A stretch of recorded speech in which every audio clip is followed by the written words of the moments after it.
Oke, kita mulai ya. Kita mau ngomongin mengenai jantung atlet. Jantung atlet tuh gimana sih? Sering nih atlet datang ke saya nih. Atlet datang ke saya bilang katanya, "Dok, saya dari UGD nih habis mungkin sakit apa." Dia datang pas di UGD diperiksa ternyata dibilang, "Wih, jantungnya gede." Jantungnya gede katanya suruh konsul ke dokter jantung.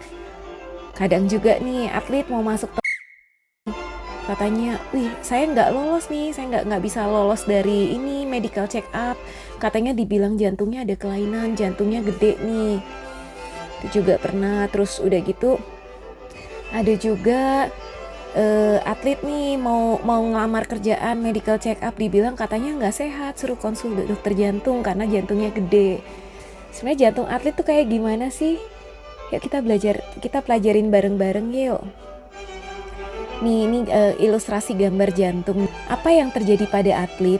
Latihan fisik yang dilakukan oleh atlet mengakibatkan terjadinya perubahan hemodinamik. Perubahan hemodinamik yang terjadi pada latihan fisik antara lain peningkatan denyut jantung, peningkatan curah jantung, atau peningkatan tekanan darah. Berdasarkan teori, gangguan hemodinamik dan kondisi beban ventrikel kiri selama latihan jangka panjang menyebabkan terjadinya hipertrofi ventrikel kiri. Slide berikutnya di sini nih, ini ilustrasi gambar jantung. Jantung manusia kayak gini nih. Tadi yang di depan juga ilustrasi gambar jantung. Ini ilustrasi gambar jantung yang sudah dibuka diiris ya. Biar gampang dipahami nih, kita bayangin ruang jantung itu kayak ruangan, sementara otot jantung tuh kayak batu bata yang nyusun temboknya ya. Jantung itu ada 4 ruangan, di kiri ada 2 ruangan. Nih, atrium dan ventrikel. Di kanan juga ada 2 ruangan, atrium dan ventrikel. Masing-masing ruang jantung itu dipisahkan atau dikelilingi oleh dinding jantung. Ini jantung nih. Otot jantung ada di dinding jantung, merupakan komponen penyusun dinding jantung. Kalian kan atlet nih ya. Atlet itu kan ada macam-macam cabang olahraganya nih. Ini ada pembagian olahraga, pembagian sport berdasarkan komponen statis dan dinamis ya. Misalnya nih, kalian lihat olahraga kalian apa? Contohnya nih, misalnya olahraganya lari jarak jauh. Lari jarak jauh berarti ada di kotak sini. Di kotak ini berarti termasuk olahraga dengan komponen dinamis yang tinggi. Nih contoh nih, ini kan lari jarak jauh di sini ya. Berarti dia dinamis tinggi, ini dinamik komponen dengan komponen statis yang rendah ya. Yang garis vertikal ini menunjukkan komponen statis, yang garis horizontal di sini menunjukkan komponen dinamis. Lari jarak jauh ada di sini, berarti dia komponen dinamis tinggi dengan komponen statis yang rendah ya. Kemudian football, American football itu ada di tengah sini. Berarti dia komponen dinamisnya sedang, moderate, dengan komponen statis yang sedang juga. Paham ya, sampai di sini paham ya. Kemudian gimnastik. Gimnastik ada di bagian sini nih. Gimnastik, kemudian angkat besi nih ada di sini nih. Ini komponen statisnya tinggi dengan komponen dinamis yang rendah. Ya. Sementara nih di sini kanu, kayak, rowing, triathlon, boxing ini masuk di kolom paling yang warnanya merah nih. Kolom paling kanan dan paling atas. Kita lihat di sini. Ini termasuk cabang-cabang olahraga dengan komponen statis yang tinggi dan komponen dinamis yang tinggi.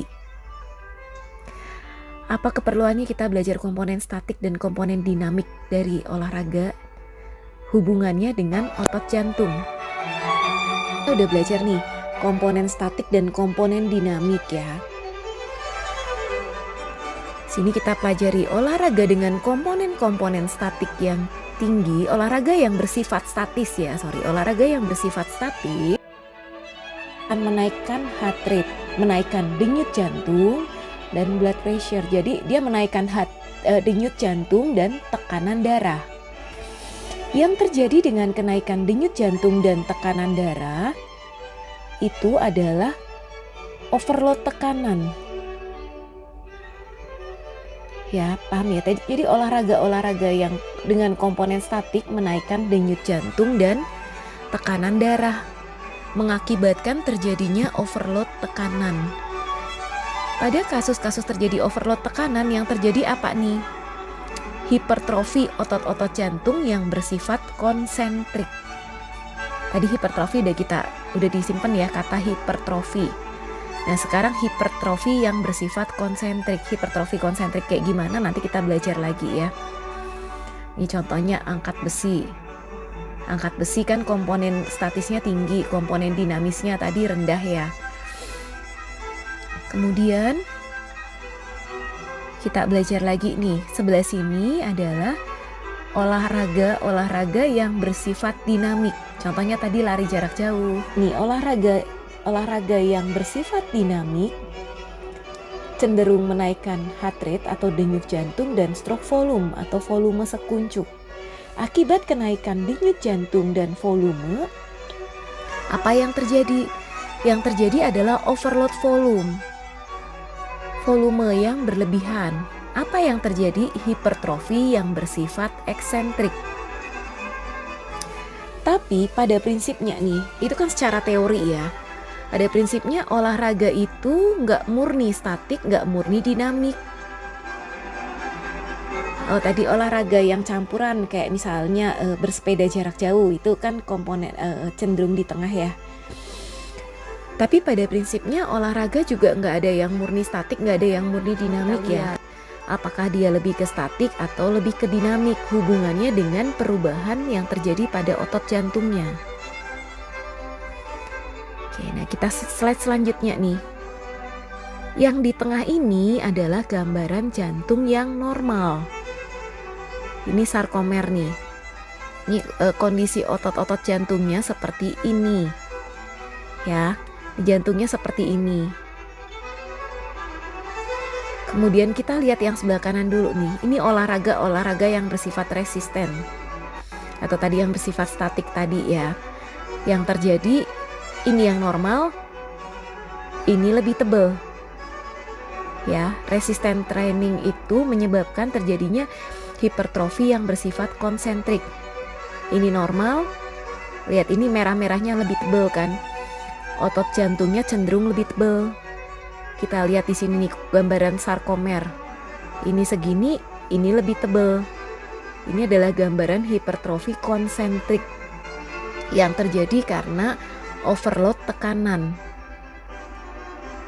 Ruang jantungnya tetap nih. Tadi kan ada ruang jantung. Ruang jantung gedenya tetap dibanding normal, nggak beda jauh. Tapi ototnya tebal. Jadi hipertrofinya hipertrofi konsentrik. Pembesaran jantungnya yang terjadi penebalan. Bukan membesar si ruang jantungnya, tapi otot jantungnya menebal. Ya, ini segini, ini lebih tebal, lebih banyak. Sorry. Beda halnya olahraga yang bersifat aerobik. Nih ya, di sini ini yang normal, ini kan lebih gede nih jantungnya. Ini gambaran nih, dibelah jantungnya nih. Ini ruang jantungnya segini nih lebih gede. Ini yang kita kenal dengan kondisi hipertrofi eksentrik ya. Gambaran sarkomer atau otot jantungnya tuh kayak gini nih. Tuh, lihat tuh. Dia jadi lebih panjang. Lebih panjang hipertrofinya. Ruang jantungnya ngegedein. Hipertrofi eksentrik terjadi akibat volume yang overload. Jadi yang membesar tuh ruang jantungnya. Paham ya, sampai sini paham ya? Ini gambaran potongan jantung yang normal. Ini olahraga dengan resisten training yang bersifat statik, dan ini perubahan jantung pada olahraga yang bersifat dinamik yang cenderung aerobik training.